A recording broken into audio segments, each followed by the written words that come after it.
There was a heat signature under the ice, where nothing was supposed to be alive. Commander Vren Kaz stared at the sensor display for a long time before he allowed himself to believe it, because the alternative, the possibility that his eyes were simply showing him what 40 years of guilt had always wanted to see, felt more likely than the truth. The moon below his ship was called Halcyon, a frozen, forgotten rock at the edge of a system that every record in Vantari space listed as extinct. Dead system. No survivors. Confirmed at the highest levels of fleet command, 4 decades ago, in the aftermath of a silence that had swallowed an entire species in the space of 11 days. And yet there, buried under 3 kilometers of ice, in a survey scan that should have shown nothing but frozen rock and the slow creep of geological time, was a faint, steady, unmistakable pulse of warmth. Not volcanic, not residual, structured, rhythmic. The kind of warmth that only came from something built, something maintained, something that someone was still, after 40 years, keeping alive. "Run it again," Vren said quietly, and his sensor officer, a young Vantari lieutenant named Asa who had been born nearly a decade after the war ended and knew it only from history lessons, ran the scan a 3rd time, her 4 dark eyes flicking nervously toward her commander as the same impossible reading returned. "It's not an error, sir," she said. "Something down there is alive." Every automated protocol built into the HFY systems agreed with her. The ship's archival database, drawing on records compiled by the Dominion's Historical Survey Office in the years immediately following the Cradle War, listed the Sol system and every rock, moon, and outpost within it under a single administrative classification that had not been revised in 40 years. Extinct, uninhabited. Preserved, under Dominion law, as a memorial site, off-limits to colonization, subject only to occasional, low-priority scientific survey by ships exactly like the one Vren now commanded. In the 4 decades since that classification was entered, no Vantari vessel had reported so much as a stray transmission from anywhere within the system's boundaries. Deep-range listening posts, maintained quietly along the system's outer edge as a formality more than an active precaution, had recorded nothing but the ordinary background hum of dead space for 40 consecutive years. Until 11 hours ago, when a single anomalous heat bloom, faint enough that it had nearly been dismissed as sensor drift by the automated systems that first flagged it, appeared on a frozen moon nobody had bothered to survey closely since the war's final weeks. To understand why those 6 words landed on Commander Vren Kaz like a physical blow, hard enough that the younger officers on his bridge noticed him grip the edge of his command console until his knuckles paled, you have to understand what he had spent the last 40 years believing about himself, and what he had spent the last 40 years trying, without much success, to forgive.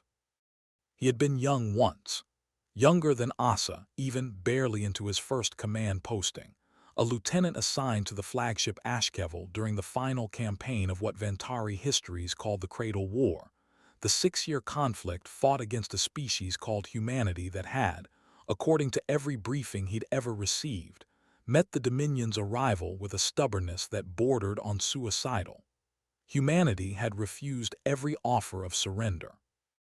Humanity had fought past the point where any rational species would have yielded. And in the final weeks of the war, as Vantari High Command grew increasingly convinced that humanity would simply never stop fighting as long as a single human remained alive to hold a weapon, the doctrine handed down from the Dominion's highest war council had shifted from conquest to something far darker, something the official records still refuse to name plainly even now, 4 decades later. Vren had been 23 years old when he first stepped aboard the HFY, a nervous, earnest young officer who had joined the fleet believing, with the uncomplicated conviction of youth, that the Dominion's expansion across the stars was a fundamentally noble project, a slow, patient effort to bring order and stability to a chaotic, dangerous galaxy. His instructors at the Officer Academy on Vanter Prime had taught him that the Dominion's military doctrine, however severe it sometimes appeared to outside observers, existed to minimize suffering in the long run. That swift, decisive victories prevented the far greater tragedy of prolonged, grinding conflicts that dragged on for generations. He had believed that mostly, for the first 4 years of his service, through smaller campaigns against smaller, more easily persuaded civilizations that had generally chosen surrender once the calculus of resistance became clear. Humanity had can that belief slowly, methodically, campaign by campaign, in a war that lasted 6 years instead of the 6 months Fleet Command had initially projected. Vren remembered, even now, the particular unease that had settled over the Ashkevil's officer corps as the campaign dragged on, as human resistance grew more organized rather than less, as reports filtered back from other fronts describing tactics and improvised technology that no briefing document had prepared them to expect. He remembered a senior officer, a grizzled captain named Threl Vask who had fought in 3 prior campaigns and had never once, before the Cradle War, expressed doubt about Dominion doctrine in front of junior officers, quietly remarking one evening in the officers' mess that humanity fought like a species that understood, on some instinctive level, that losing meant something worse than death. "They are not fighting to win," Vask had said, staring into a cup of something bitter that passed for refreshment aboard a Vantari warship. "They are fighting because surrender was never actually offered to them in any form they could accept. Ask yourself, Lieutenant, what any of us would do if the terms of our own surrender required us to trust an enemy who had already demonstrated they did not believe our lives were worth preserving." Vren had not understood the weight of that observation until the final weeks of the war, when the briefing room aboard the Ashkevel fell silent around the reading of an order that changed the shape of everything that followed. Total resolution. That was the phrase they used. Vren had been in the briefing room when the order was read aloud for the first time, and he remembered, even now, the particular quality of silence that had followed it, the way even hardened officers who had fought through years of brutal combat had shifted uncomfortably in their seats, understanding exactly what the phrase meant and choosing not to say it out loud. Total resolution meant that no fleeing vessel was to be allowed to escape Earth's orbital defense grid during the final assault. Evacuation transports, hospital ships, civilian craft, all of it. Anything attempting to leave the dying planet was to be destroyed before it could reach open space, because Fleet Command had concluded, in the cold arithmetic of total war, that any survivors who escaped would simply regroup somewhere beyond Vantari reach and continue the fighting for another generation. It was not called genocide in the official orders. It was called strategic finality. Vren had followed those orders. He had commanded a strike wing during the Battle of the Cradle Line, the last defense of Earth's shipyards, and when the human line finally broke, when the sky above that blue and green world had filled with fleeing transports desperate to escape before the end, he had done what he was ordered to do. Almost all of what he was ordered to do. There was one transport he had not destroyed. A single evacuation craft, small, unarmed, registered in the last intercepted human broadcasts as carrying engineers and children toward a destination no one on the Vantari side had ever identified, because the moment it crossed beyond the defense grid, every signal across the entire Earth system had gone silent, all at once, as though the whole planet had simply stopped existing in the same instant. He remembered the battle itself with a clarity that had never dulled in 40 years, the way certain moments of a person's life resist the softening that time usually grants to memory. The sky above Earth's shipyards had been a chaos of burning debris and desperate maneuvering, human defense craft flying suicidal intercept runs against Vantari strike wings twice their number, buying seconds and minutes for transports that had no chance of outrunning pursuit in open space.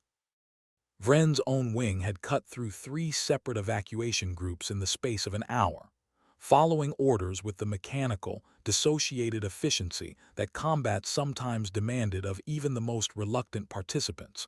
watching transport after transport bloom into brief, silent fire on his tactical display, before the HFY's sensors moved on to the next target cued in the strike sequence. The transport carrying Daniel Hale had been the fourth group his wing intercepted that day, flagged by his weapons officer as a low-priority target, an unarmed civilian craft with minimal shielding that would require only a single, unremarkable shot to eliminate. Vren remembered the exact weight of his hand on the firing control, remembered the practiced, automatic calculations his targeting systems ran without requiring conscious thought, remembered the moment the transport's rear sensor array, damaged and flickering, briefly aligned its visual feed with his own targeting scanner long enough to transmit a single, fragmentary image across the tactical network before the connection failed, an image that would not fully resolve in his mind until the shot was already lined up and waiting. Fleet Command had interpreted the sudden, total silence that followed the war's final days as final confirmation that humanity's homeworld had collapsed entirely under the weight of the war's final assault, atmosphere and infrastructure failing together in a catastrophic cascade that left nothing behind capable of transmitting so much as a distress beacon. The species was declared extinct within the month. The war was declared won. And Vren Kaz, promoted rapidly in the aftermath for his role in the campaign's final victory, had spent every year since carrying a secret that he had never told a single living soul, a secret that sat in his chest like a stone he could not put down. He had let that transport go. He had lined it up in his targeting array, had the shot lined perfectly, had his weapons officer waiting for the order, and in the last half-second before he gave it, through the grainy resolution of a targeting scanner never designed for close facial detail, he had seen, or believed he had seen, a small human face pressed against the transport's rear viewport, staring back at the pursuing warship with an expression Vren had never been able to fully describe to himself in the decades since. Not hatred. Not even fear, not exactly. Something closer to disbelief, the wide, uncomprehending look of a child who could not understand why the universe had decided, on this particular day, to end everything they had ever known. Vren had given the order to fire. And then, in the same breath, in a decision he had never been able to fully explain even to himself, he had altered the firing solution by a fraction of a degree, just enough, just barely enough, to let the shot pass wide, and he had logged the transport as destroyed in the after-action report he filed that night, a single lie buried among thousands of accurate entries, a war crime by the standards of his own command structure. Because falsifying a combat log during an active campaign carried a penalty that could have ended his career or his life if it had ever been discovered. It was never discovered. The war ended 11 days later. Humanity was declared extinct. And Commander Vren Kaz built the rest of his career, the rest of his life, on top of a foundation he had never been certain was solid ground or a lie he had told himself to make the guilt bearable. He did not know, for 40 years, whether that transport had actually escaped, whether the children aboard it had lived long enough to matter, or whether his one act of defiance against an order he could not bring himself to follow had simply delayed their deaths by a few meaningless hours before the planet's collapse caught up with them anyway. He had requested this posting himself, a quiet, low-priority survey mission to catalog the dead system for the Dominion's historical archives, the kind of assignment senior officers took in the last years before retirement when they wanted something slow and undemanding to close out a long career. His younger officers assumed he had chosen it out of sentimentality, a final look at the campaign that made his name before he stepped down from active service. None of them knew the truth, that he had spent 4 decades unable to fully believe the transport had ever truly escaped, and that some quiet, stubborn part of him had always intended, before his career ended, to come back to this system one final time and look for any sign at all, that the lie he told 40 years ago had been worth telling. He had submitted the request twice before, in earlier years, and withdrawn it both times before it could be approved, telling himself each time that he was not yet ready to learn the answer,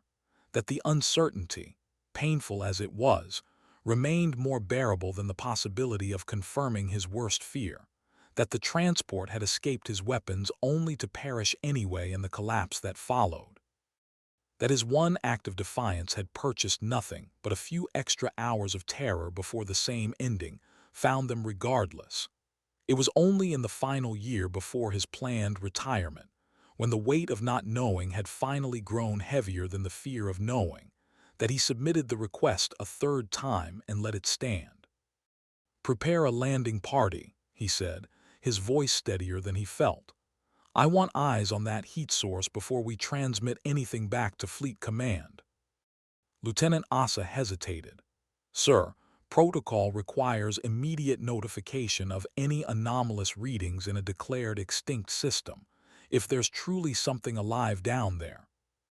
"Then I want to know what it is before I decide what Fleet Command needs to hear about it," Vren said, and something in his tone, quiet but absolute, told Asa not to press the matter further.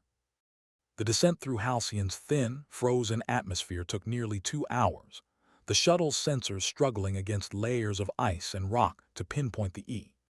exact location of the heat source they had detected from orbit. What they found, when they finally landed, was a surface so still and so apparently lifeless that even Vren, who had spent the entire descent convincing himself he was chasing 40 years of wishful thinking, began to doubt what the ship's instruments had shown him. Nothing but ice, stretching in every direction under a thin, colorless sky, the kind of landscape that made every member of the landing party understand, in a visceral, immediate way, exactly how a species could vanish here and never be found. But the sensors held steady. Somewhere beneath the ice, less than a kilometer from their landing site, something was still generating heat, still drawing power, still, impossibly, functioning after 40 years of silence. It took the landing party 6 hours to locate the entrance, a maintenance hatch buried under drifted snow, its surface weathered but its mechanisms, when Vren's engineer finally cleared enough ice to access them, astonishingly intact. Whoever had built this place had built it to last. The hatch itself bore a faded insignia that made Vren's chest tighten the moment his helmet lamp illuminated it,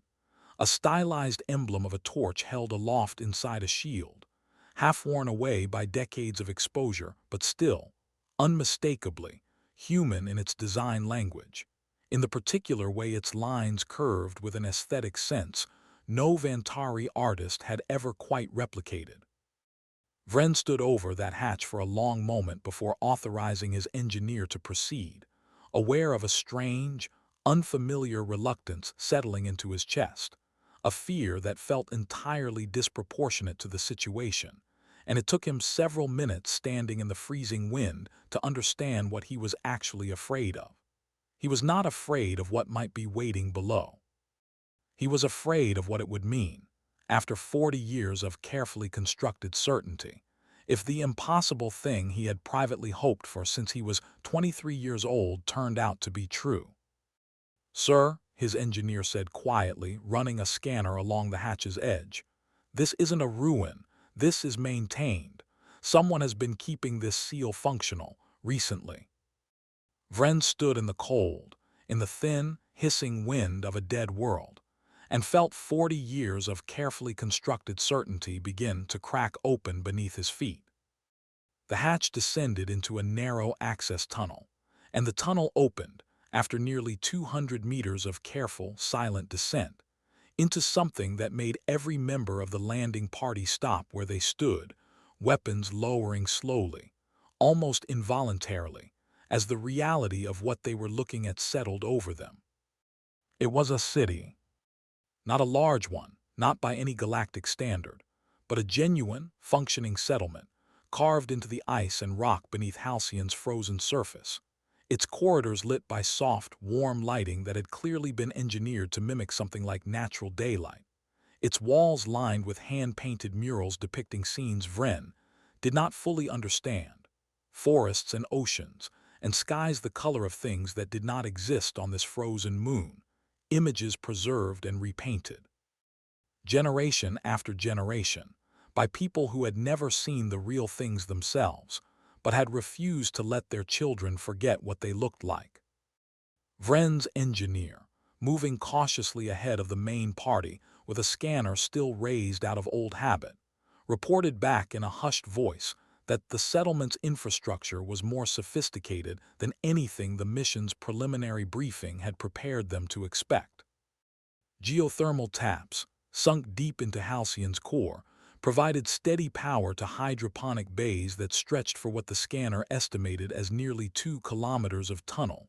growing crops in soil hauled, painstakingly, sack by sack, from the transport's original cargo manifest decades earlier. Recycled water systems, rebuilt and maintained by hand across 4 generations of engineers who had never once had access to Dominion-grade replacement parts, still hummed along corridors lined with pipe fittings jury-rigged from salvaged transport components. Elsewhere, workshops hummed with the quiet industry of people repairing tools that had long since outlived any reasonable expectation of continued function, testament to a culture that had learned, out of pure necessity, to waste nothing and discard nothing, treating every scrap of salvaged metal as a resource too precious to lose. It was, Vren understood as he walked deeper into the settlement, not merely a shelter. It was a civilization, built entirely from scarcity and patience, by people who had refused every reasonable expectation that they should have failed decades ago. There were people, not many, not thousands, but enough, moving through the corridors on ordinary business, stopping abruptly at the sight of the Vantari landing party, their faces registering shock and something else, something that took Vren a low ng moment to identify because he had never expected to see it directed at him. Not fear, not entirely. Recognition. As though the sight of a Vantari uniform, even after 40 years, even in a place this deeply hidden, was not the first time these people had imagined this exact moment. A young woman, no older than 20 by Vren's estimation, froze in a side corridor with an armful of what looked like carefully rationed cloth, staring at the landing party with wide, unblinking eyes before turning and sprinting deeper into the settlement, her footsteps echoing off walls that had not heard the sound of an outsider's boots in 40 years. Somewhere beyond her, a child's voice called out a question in a dialect of standard English that had drifted, over 4 decades of isolation, into something slightly unfamiliar even to the linguistic databases aboard the Ashkevel, its cadences softer, rounder, shaped by generations who had learned the language only from parents and grandparents rather than from any outside contact. An alarm sounded somewhere deeper in the settlement, not the harsh, panicked wail of an intruder alert, but something quieter, more deliberate, a signal Vren realized only later had been designed decades earlier for precisely this scenario, and had simply never been used until today. Figures began emerging from side corridors, some armed with weapons that looked decades old but carefully maintained, forming a loose, watchful perimeter around the landing party without any of the chaotic panic Vren had expected. It was disciplined, practiced, as though these people had drilled for this exact moment more times than any of them could count, never truly believing it would come, and had drilled anyway, because that was what you did when the alternative to preparation was leaving your children undefended. And then the crowd parted, and an old man walked forward. He moved slowly, leaning on a cane not unlike the one Vren would later learn was common among the settlement's eldest residents, his hair entirely white, his face deeply lined in the particular way human faces aged that Vantari physiology did not share, marked by decades of hardship in a way that told its own story before he ever spoke a word. He wore no uniform, only simple, practical clothing, the kind assembled and repaired many times over many years, patched at the elbows with mismatched fabric that told its own quiet story of scarcity carefully managed rather than merely endured. But something in the way he carried himself, in the straightness of his spine despite his evident age. In the careful, measured way, he crossed the distance between the crowd and the Vantari landing party,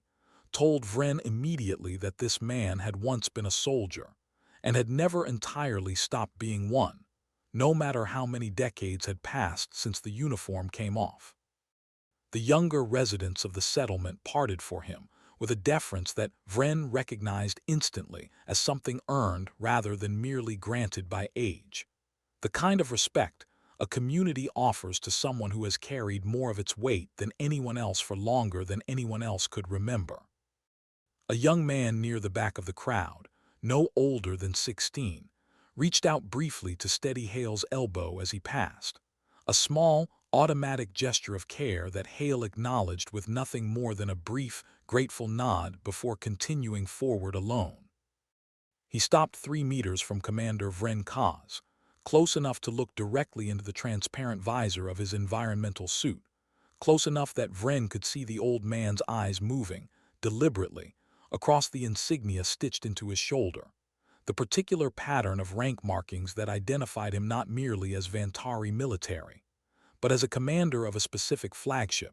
the HFY, a ship whose name and silhouette this old man had apparently, somehow, impossibly, spent 40 years committing to memory. And then, in front of the entire gathered crowd, in front of a squad of armed Vantari Marines who did not know whether to raise their weapons or lower them, the old man drew himself up to his full, aching height, snapped his heels together with a precision that spoke of muscle memory 40 years unbroken, and raised his right hand in a crisp, formal salute. Nobody moved, nobody spoke. Somewhere behind Vren, he heard Lieutenant Asa's breath catch audibly through the comm channel, and he understood in that frozen, impossible moment that every assumption he had built his entire career upon, every carefully buried piece of guilt he had carried for 40 years, was about to come apart in front of him, delivered not through words, but through the simple, devastating dignity of an old soldier's salute, offered freely to a man he had every conceivable reason to hate. "Sergeant Daniel Hale," the old man said, his voice steady despite its age, despite the visible effort it clearly cost him to keep it from shaking. "Formerly of Earth's 3rd Evacuation Corps, currently the caretaker of Haven 9, and until about 6 minutes ago, the last man alive who ever expected to say this out loud to your face." Vren found for a long moment that he could not speak at all. "You're going to want to know how I recognize your ship," Hale continued, lowering his salute slowly, his hand trembling now with what might have been age or might have been the sheer effort of holding 40 years of composure together for exactly this moment. "I was 7 years old the day the HFY ran us down over the cradle line. I remember every second of it, Commander. I remember the transport's engines screaming past their rated output trying to outrun you. I remember our pilot telling everyone to brace, because there was no way a Vantari flagship missed a target that close, not by accident. And I remember looking out the rear viewport, because I was too young and too frightened to do anything else, and seeing your ship's targeting array locked directly onto us, close enough that I could see the shape of your weapon's ports even at that range." He paused, and something in his weathered face cracked open, just slightly, the first visible fracture in 40 years of carefully maintained composure. And then the shot came and it missed. "Not by luck, Commander. I've spent 40 years around engineers and weapons officers who explained to me, more times than I can count, exactly how precise a Vantari flagship's targeting systems were during that campaign. A miss like that wasn't an accident. It was a choice. Someone aboard that ship looked at a transport full of children and decided, in the half-second he had to decide it, that he would rather lie to his own command than pull that trigger." Vren's voice, when it finally came, was barely above a whisper, and it took every remaining fragment of his composure to keep it from breaking entirely. "You cannot know that. There is no way to know that. It could have been a targeting malfunction, a miscalculation, a dozen explanations that have nothing to do with." "I know it," Hale said simply, "because the transport's flight recorder survived, Commander. We kept it. We've kept it for 40 years in a case in our archive hall, along with the names of every child who was aboard that day, because our engineers were able to pull your ship's tactical broadcast from the recorder's final intercepted transmissions before we went dark. There's a partial voice log. Damaged, mostly unintelligible, 40 years of decay eating away at most of it. But there's one phrase that survived clearly enough to transcribe, spoken by a Vantari officer in the seconds before the shot was fired, and translated, imperfectly, by the only linguist we had left who still remembered enough of your language to attempt it. Hale reached slowly into a worn satchel at his side, the same practical weathered leather that had clearly traveled with him across 4 decades of careful preservation, and withdrew a small, cracked data drive, holding it out not to hand it over, but simply to show it, to prove that it existed, that this was not a story built from hope or wishful thinking, but a fact he had carried physically for 40 years. The transcription isn't perfect, he said, but it says something close to a just firing solution authorization cause, and then a moment later, target destroyed, log complete. The wind outside the settlement's outer seals was the only sound for what felt like a very long time. I was young, Vren finally said, and the words came out rougher than he intended, 40 years of careful military composure finally, completely giving way. I had no authority to make that choice. I falsified a combat record during an active campaign, a violation that could have ended my career, my freedom, possibly my life, if it had ever been discovered. I have spent 40 years not knowing whether it mattered at all, whether that transport survived another hour past my sensors, whether the silence that followed meant your entire species died anyway, only slightly later than my orders demanded, and that everything I risked, everything I lied about, changed nothing in the end. It changed everything, Hale said, and his voice, for the first time, broke entirely, the careful military bearing dissolving into something rower, older, more human than any uniform could contain. Commander, there are 312 people living in this settlement right now. Grandchildren, great-grandchildren. People who exist, who breathe, who laugh, who have entire lives ahead of them, because a young Vantari officer 40 years ago decided, in half a second, that he would rather risk everything he had than pull a trigger on a ship full of children. I was one of 11 children aboard that transport. I am the only one still alive who remembers the war directly. But I have told this story to every single generation that came after me, Commander, every single one. Cause I made a promise to myself the day we went dark that if I ever got the chance to say thank you to the man who spared us, I would say it properly, not with words alone,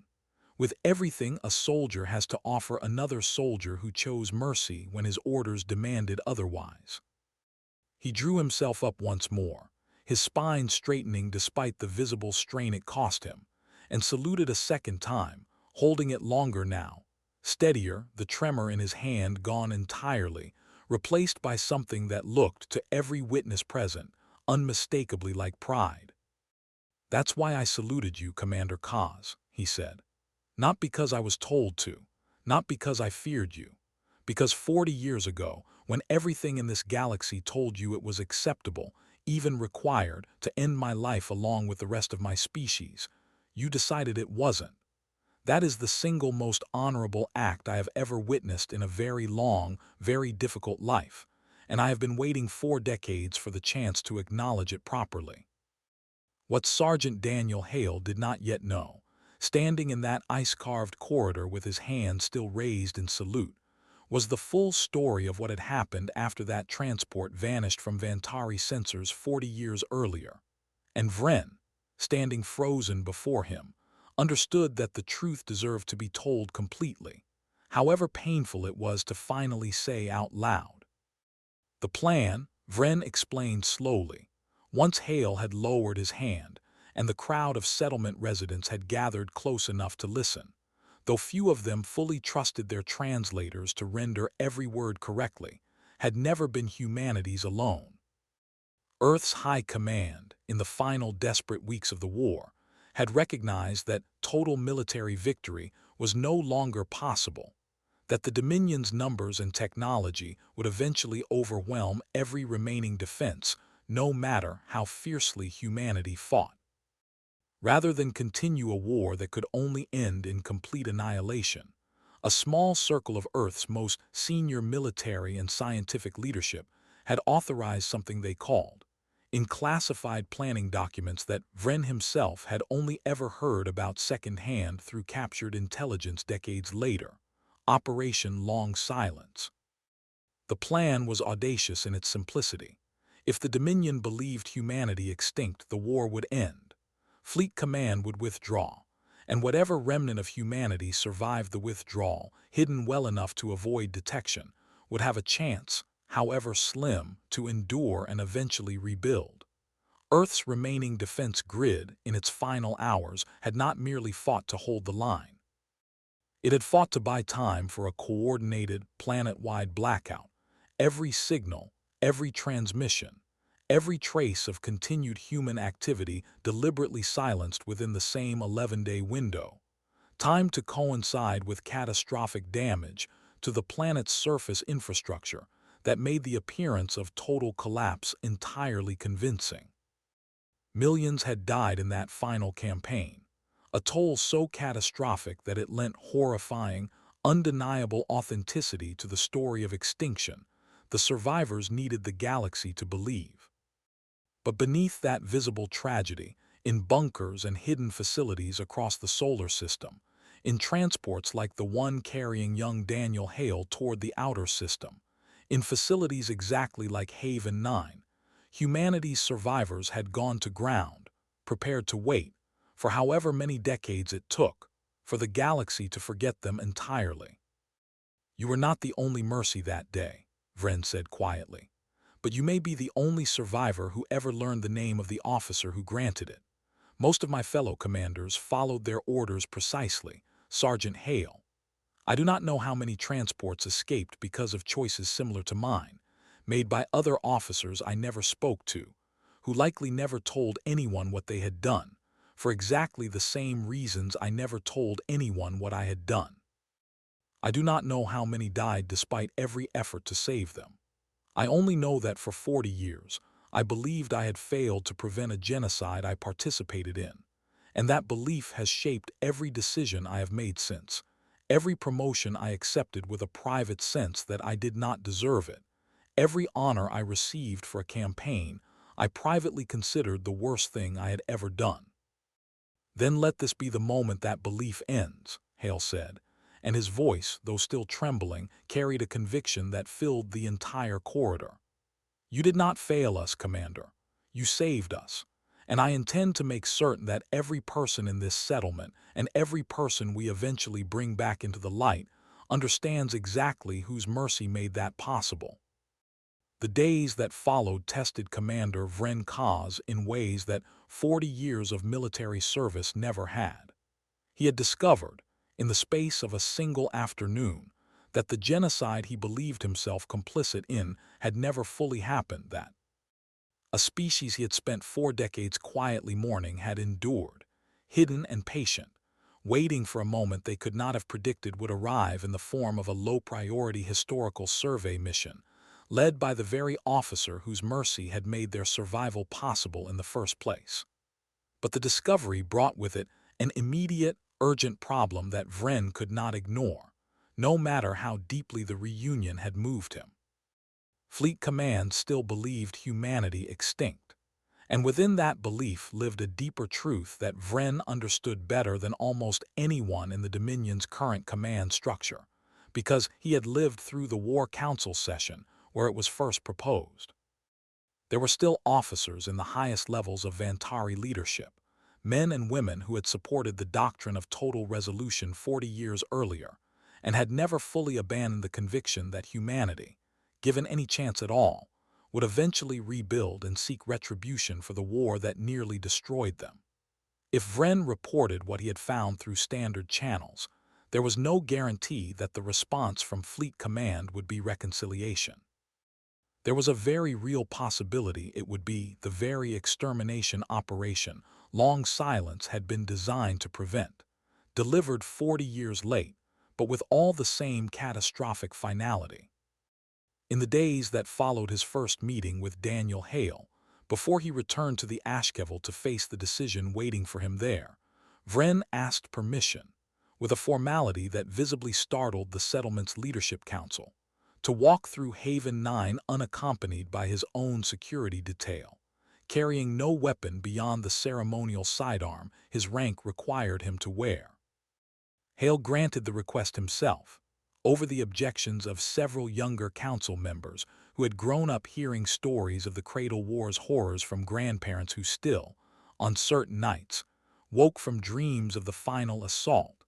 and who did not share the old sergeant's readiness to extend trust to a Vantari uniform, however unusual the circumstances of its arrival.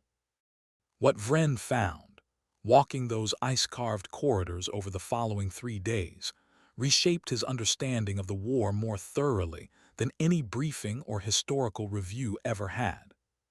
He visited the settlement's small archive hall, where the flight recorder Hale had shown him sat displayed beside carefully preserved photographs of Earth, images of oceans and mountain ranges and crowded, colorful cities that no living resident of Haven 9 had ever seen firsthand, curated and explained to each new generation of children as both inheritance and obligation. He watched a class of perhaps a dozen children, none older than 10, recite together a passage of history their teacher called simply the Remembering,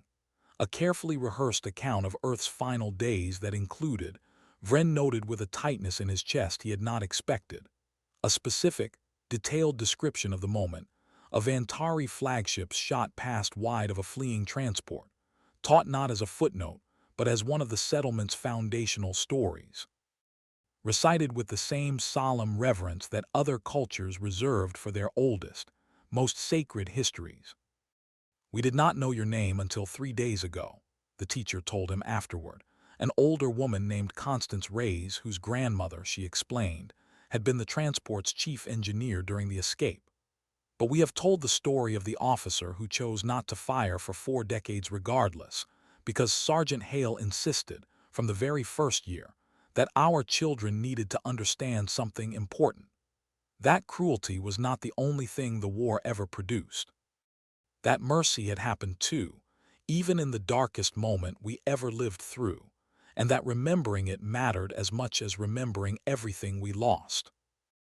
Vren spent that evening sitting alone in the settlement's small chapel, a modest room carved into the ice and furnished with salvaged materials that 4 generations of hands had shaped into something resembling reverence, and allowed himself, for the first time in 40 years, to weep without the careful, controlled restraint his rank had trained into him since he was 23 years old. He wept for the guilt he had carried needlessly, and for the guilt that remained justified regardless, for the millions who had not been as fortunate as the children aboard that single transport, for a doctrine his own species had authorized, and he had, in every meaningful sense beyond that single act of defiance, faithfully carried out. It was from that chapel, hours later, that he returned to the Ashkevel to face the decision that would determine everything that followed. He spent 3 sleepless nights aboard the Ashkevel wrestling with the decision, pacing the same command deck where, 4 decades earlier, he had made the choice that saved Daniel Hale's life in half a sequel. ND of desperate improvisation. This decision, he understood, would require more than half a second. It would require him to risk everything he had built in the years since the war, his rank, his reputation, possibly his freedom, on the same fundamental bet he had made as a young lieutenant.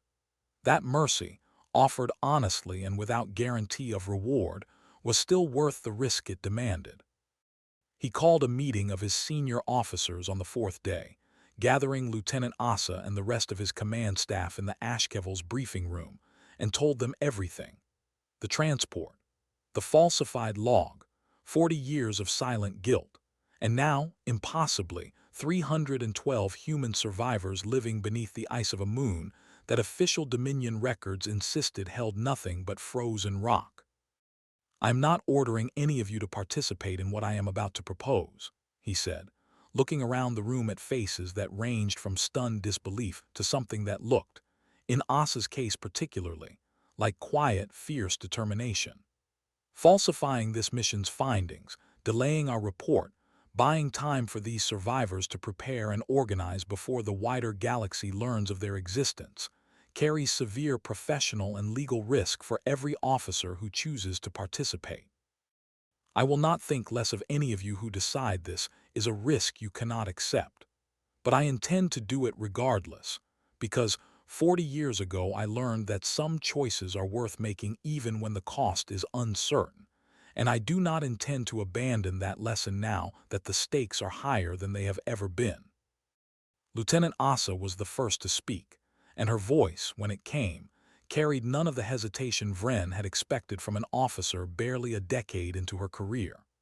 "Sir, I was born 9 years after the Cradle War ended.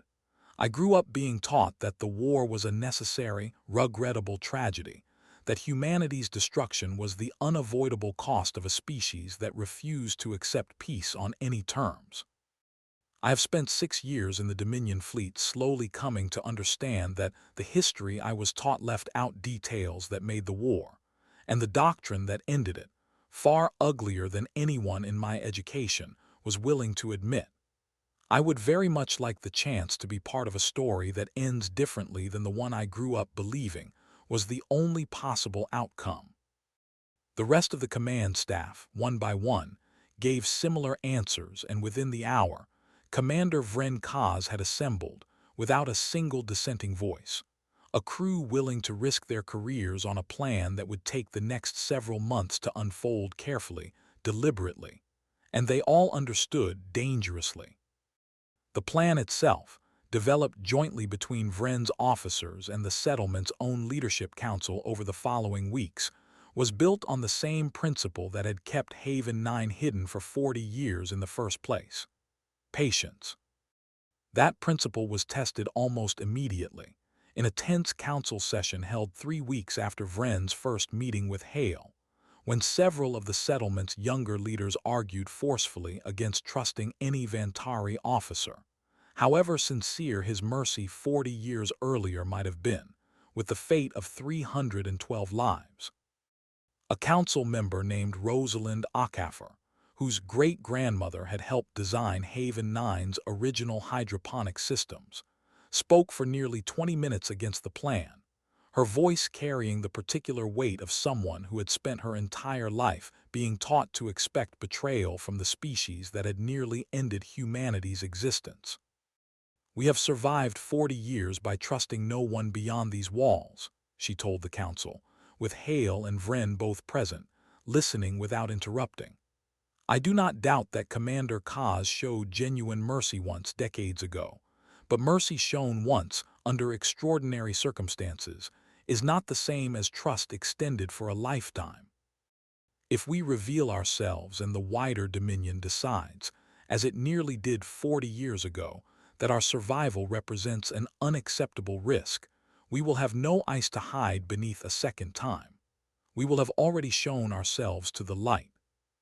Hale, when he finally spoke, did not dismiss her concerns, and Vren noted, watching the exchange, the same careful, deliberate respect the old sergeant extended to every voice in the room, regardless of rank or age.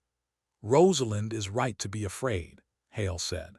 "I am afraid too, and I have more reason than most of you to trust this particular officer. But we did not survive 40 years beneath this ice, simply to spend the next 40 hiding from a galaxy that has already, unknowingly, begun changing its mind about us. I would rather risk trusting the wrong ending than spend what remains of my life certain we chose safety over the chance our children's children might finally see the sky their great-grandparents remembered." The council's vote when it final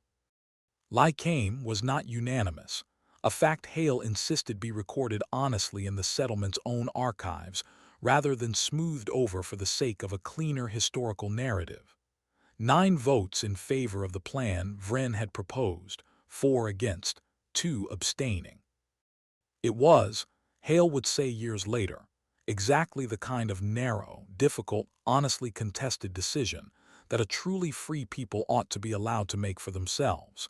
And he counted it among his proudest achievements that Haven Nine's leadership, even in the shadow of the galaxy's largest secret, had never once abandoned the practice of genuine, open disagreement in reaching it. Rather than announcing humanity's survival to the wider galaxy all at once, an approach that risked triggering exactly the panicked, hostile response the survivors had spent 4 decades avoiding, Vren and Hale worked together to build a slower, more careful path toward reconciliation, one that would give both civilizations time to adjust to a truth neither had ever expected to confront. Vren's official mission report, filed 6 weeks later than protocol technically allowed, described Halcyon as confirmed uninhabited, its earlier anomalous readings attributed to a geological phenomenon his engineering team had, according to the falsified data, thoroughly investigated and explained. It was the same lie he had told 40 years earlier, dressed in new language, carrying the same risk,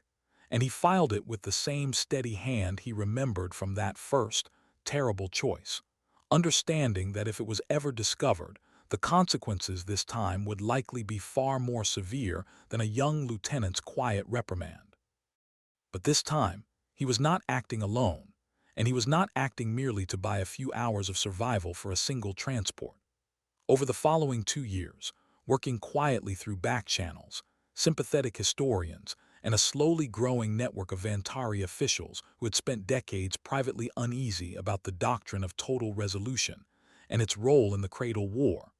Vren began the long, careful work of preparing Vantari society for a truth that would eventually have to come to light.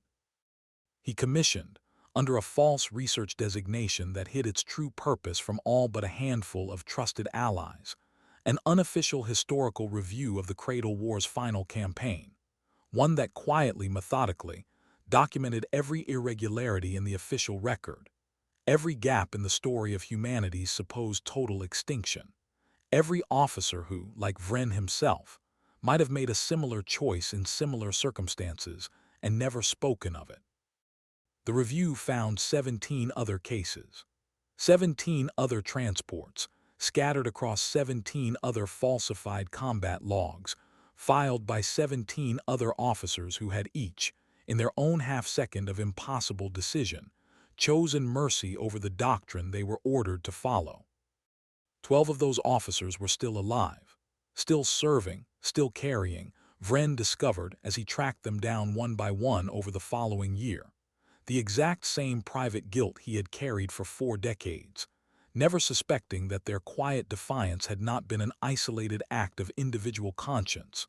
but part of a wider, unspoken pattern that the Dominion's official history had simply never allowed itself to acknowledge. Lieutenant Asa took charge of that search personally, requesting reassignment to Vren's small, unofficial research team, rather than pursuing the more conventional career advancement her record entitled her to,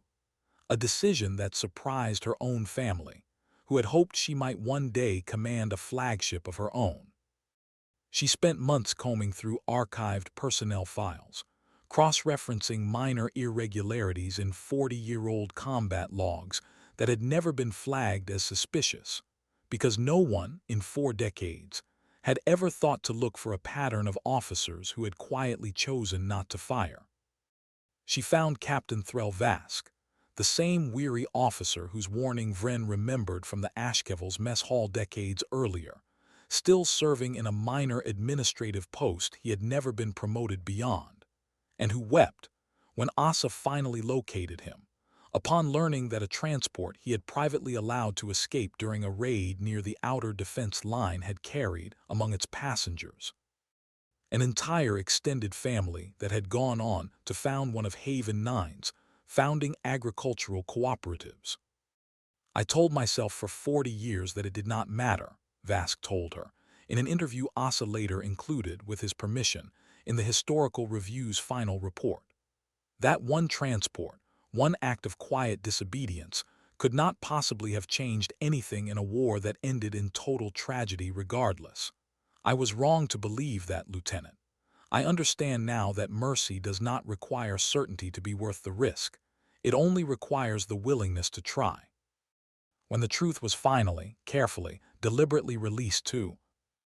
the Vantari public 3 years after Vren first discovered Haven 9, it was released not as an accusation against the Dominion's wartime leadership, though the accusation was certainly present in the historical record for anyone willing to read it honestly, but as a story about the 18 officers, Vren included, who had quietly chosen a different path than the one their orders demanded,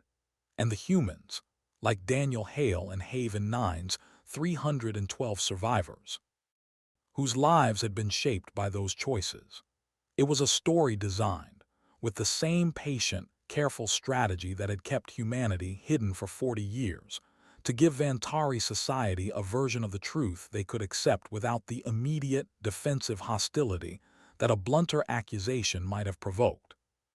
It worked, though not without controversy, not without a difficult, painful period of public debate that stretched across nearly a year, forcing the Dominion to confront uncomfortable questions about the doctrine that had governed the final campaign of the Cradle War and the leadership that had authorized it. But the story of the 18 officers and the story of Haven 9's survival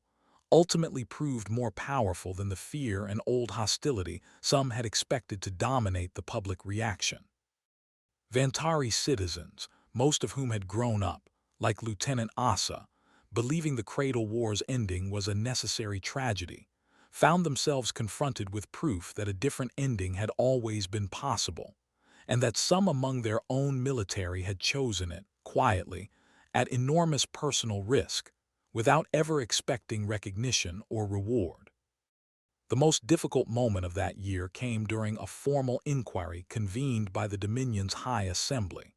a body Vren had spent his entire career regarding with the distant, deferential respect junior officers reserved for institutions they never expected to face directly. He testified for 11 hours across 3 sessions, describing not only his own choice aboard the Ashkevel 40 years earlier, but the doctrine of total resolution itself, the briefing room where it was first read aloud, the quiet unease of officers who suspected, even then, that something about the order crossed a line their training had never prepared them to identify clearly. Several members of the Assembly, particularly those whose own political careers had been built in the years immediately following the war's celebrated victory, pressed him hard, suggesting that his testimony amounted to an attack on the very leadership that had ended a costly, dangerous conflict. "I'm not here to attack anyone," Vren told the Assembly, in testimony that would later be quoted in nearly every historical account of the reconciliation period. "I am here because I spent 40 years believing I had failed to prevent something unforgivable, only to learn that the failure I mourned had never fully happened, and that the reason it never happened was not my mercy alone, but the courage of a species that refused to accept the ending we had prepared for them." If this assembly wishes to understand what total resolution actually cost us, I would ask you to spend one afternoon in the settlement I found beneath Halcyon's ice, listening to children recite a history that remembers our cruelty and our mercy in the same breath, and ask yourselves honestly which legacy you would rather the Dominion be remembered for. The inquiry concluded, 8 months later, with a formal assembly resolution acknowledging the doctrine of total resolution as a grave moral failure, a resolution that fell short of the full reckoning some survivors and reform-minded officials had hoped for, but represented, by the cautious standards of Dominion politics, an unprecedented admission. It was accompanied, more meaningfully to Vren and to the settlement's own leadership council, by a formal invitation extended directly to Haven 9, offering full recognition of humanity's survival, protected sovereignty over their settlement and any future territory they chose to claim, and access to the full resources of Dominion technology and infrastructure to support their recovery and eventual expansion. Formal contact between the Dominion and the survivors of Haven 9 was established 18 months after the truth became public, conducted with a level of care and diplomatic patience that historians would later credit directly to the relationship Vren Kaz and Daniel Hale had built in the years since their first meeting beneath Halcyon's ice. Hale himself, though well into his 80s by the time formal negotiations began, insisted on attending every major session personally, standing beside Vren at each stage of a process that slowly, carefully, transformed a hidden colony of 312 survivors into the founding population of humanity's first openly acknowledged settlement in over 4 decades. They named the settlement's public founding day, when HFY 9 survivors finally stepped into the light of open contact with the wider galaxy, the day of the long silence's end, and Sergeant Daniel Hale, standing at the podium beside Commander Vren Kaz before a gathering of dignitaries from a dozen worlds, gave a speech that historians would study for generations, though he insisted, in the years that followed, that the only part of it that truly mattered was the final line, the one he had been waiting 40 years to deliver. The ceremony itself was held not in some grand hall on Vanter Prime, as Dominion Protocol officers had initially proposed, but on Halcyon's surface itself, in the cold, thin air above the ice that had sheltered 3 generations of survivors, because Hale had insisted, over the mild objections of diplomats who worried about the logistics of hosting dignitaries in an environment suit, that the wider galaxy needed to see the place where humanity had actually endured. Not a comfortable substitute chosen for anyone's convenience. Engineers spent months constructing a temporary observation dome over the settlement's original entrance, and on the morning of the ceremony, survivors young and old gathered beneath it, alongside Vantari officials, Asa among them now wearing the insignia of a full lieutenant commander, and representatives from a dozen other species who had followed the reconciliation story across the preceding years, with an interest that surprised even the diplomats who had organized the event. "There is a version of history," he said, his voice carried across 100 worlds by broadcast relays that had once, decades earlier, carried the final, silent moments of humanity's supposed extinction, in which every human being I have ever loved died over Earth's shipyards 43 years ago, victims of a doctrine that decided our survival was too dangerous to permit. That version of history was, for a long time, the only one the galaxy believed. But I am standing here today because a young Vantari officer, given half a second to decide who he wanted to be, chose to become someone his own command structure would have called a traitor, in order to give a boat full of frightened children the chance to grow old. I saluted him the day we met, not because protocol demanded it, and not because I feared him, but because in every language I have ever learned, in every code of honor humanity ever built, there has never been a higher tribute one soldier can pay another than to acknowledge, publicly and without reservation, that he was in the presence of true courage. Commander Vren Kaz retired from active service 2 years after the founding day, choosing to spend the remainder of his career, and eventually the remainder of his life, working alongside the growing human settlement he had helped bring back into the light.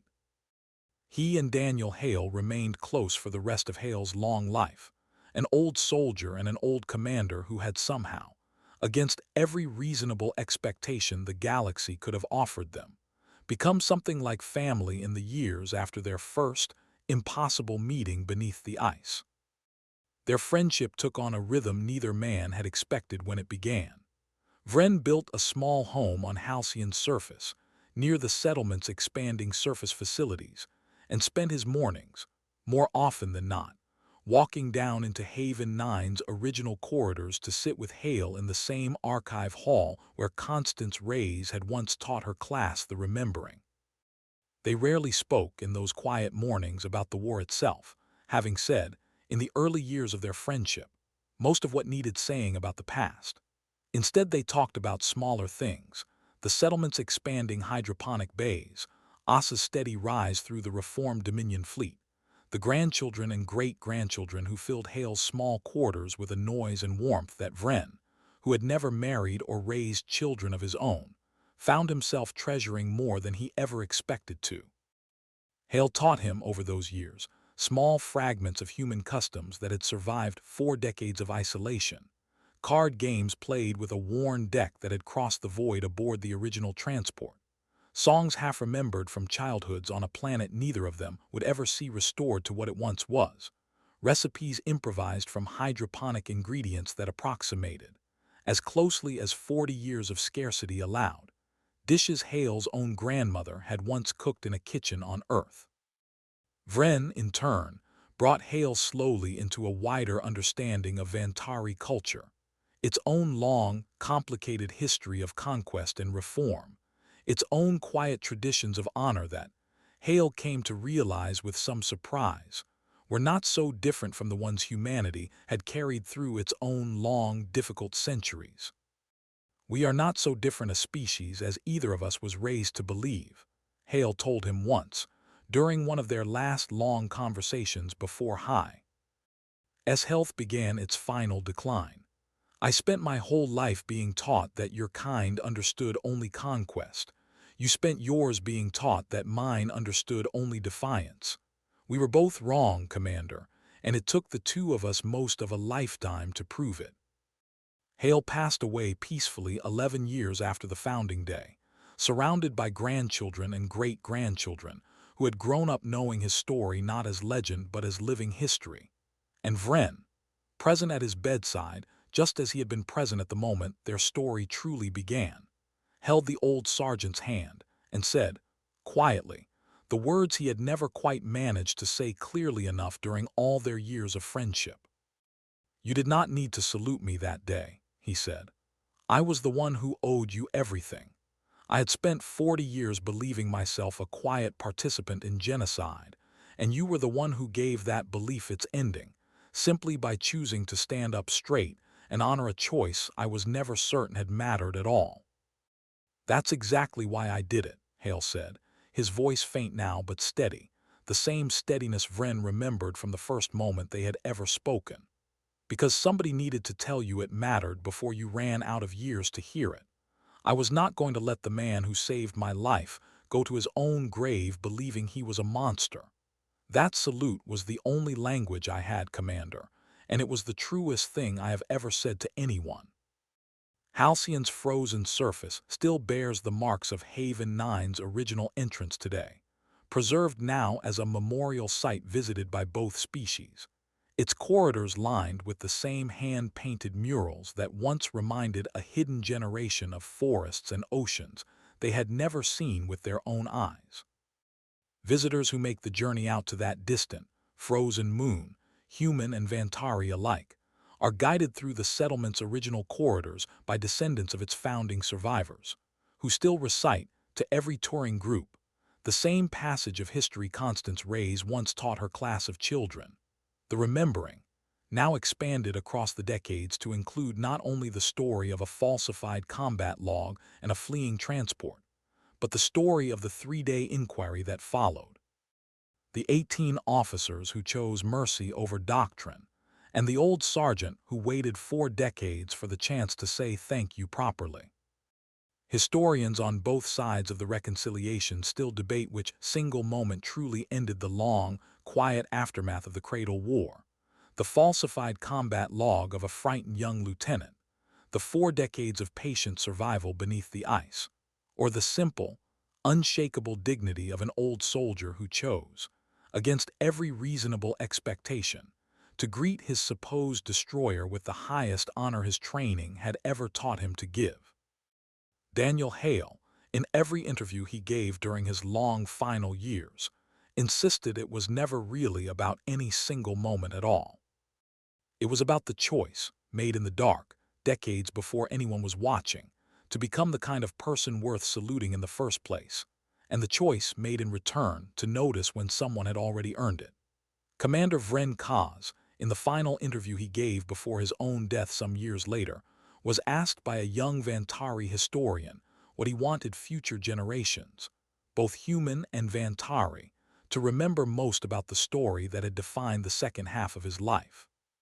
He considered the question for a long moment. The historian later recalled, before answering with the same quiet, unhurried honesty that had characterized every conversation he'd had with Daniel Hale across their long friendship. I want them to remember that an entire species survived a doctrine built to erase them, not through overwhelming force and not through luck alone, but through patience, discipline, and an unshakable refusal to let go of who they were, even hidden in the dark for 40 years with no guarantee anyone would ever come looking, he said.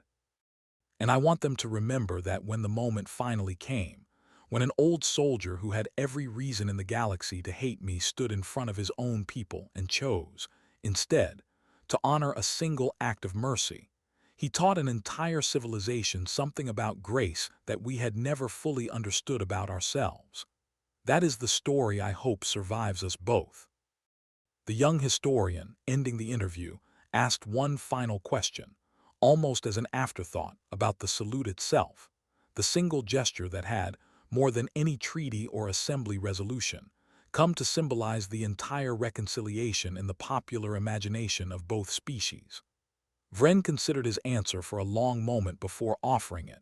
the same unhurried care he brought to every serious question in the last years of his life. A salute is a small thing, he said. A hand raised, held for a moment, lowered again. It costs nothing to give and demands nothing in return. And yet, Sergeant Hale offered me that small thing in the same breath he could have offered hatred, and in doing so, he taught me that the smallest gestures, freely given, are sometimes the ones a person carries the longest. I have received a great many honors in my life, historian. That salute remains the only one I ever felt I had truly earned. If you have ever wondered whether a single act of quiet mercy, offered with no promise of ever being recognized, could still be worth the risk, then perhaps you understand exactly what passed between an old sergeant and the commander he never expected to meet again. If this story stayed with you, consider sharing it with someone who still believes that courage, offered honestly and without reward, has a way of finding its way home.